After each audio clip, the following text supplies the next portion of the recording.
शहद का एक कतरा ज़मीन पर गिर गया। एक छोटी सी चूंटी आई और उसने उस शहद के कतरे से थोड़ा सा चखा।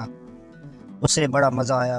उसे काम से जाना था, तो जब वो जाने लगी तो उस शहद का मज़ा उसके मुंह में मज़ीद पानी लाने का सबब बना। उसका मुंह भर आया। क्या ज़बरदस्त और मज़ेदार शहद है, कितना मीठा! आज तक ऐसा शहद नहीं खाया। वो लौटी और उस शहद में से थोड़ा सा और चख लिया। उसने दोबारा जाने का अज़म किया, मगर उसने महसूस किया कि ये थोड़ा सा शहद खाना काफ़ी नहीं, उसे और खाना चाहिए। वो रुकी और इस मर्तबा खाने की बजाय शहद पर गिर पड़ी, ताकि वो कम से कम वक्त में ज़्यादा से ज़्यादा लज़्ज़त हासिल कर ले। वो चूंटी शहद में गोता ज़न हो गई और लुत्फ़ अंदोज़ होने लगी, मगर अफसोस कि वो शहद से बाहर ना निकल सकी। शहद की चिकनाई की वजह से उसके पैर ज़मीन से चिपक गए थे और उसमें उन्हें हिलाने की ताकत न रही। वो शहद में ही रह गई, यहाँ तक कि वो उसी में ही मर गई।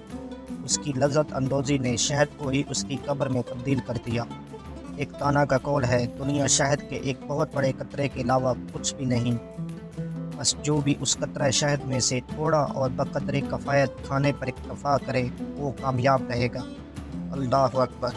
बेशक लालच बुरी बला है। अल्लाह करीम हम सबको बचाए। आमीन सुम्मा आमीन।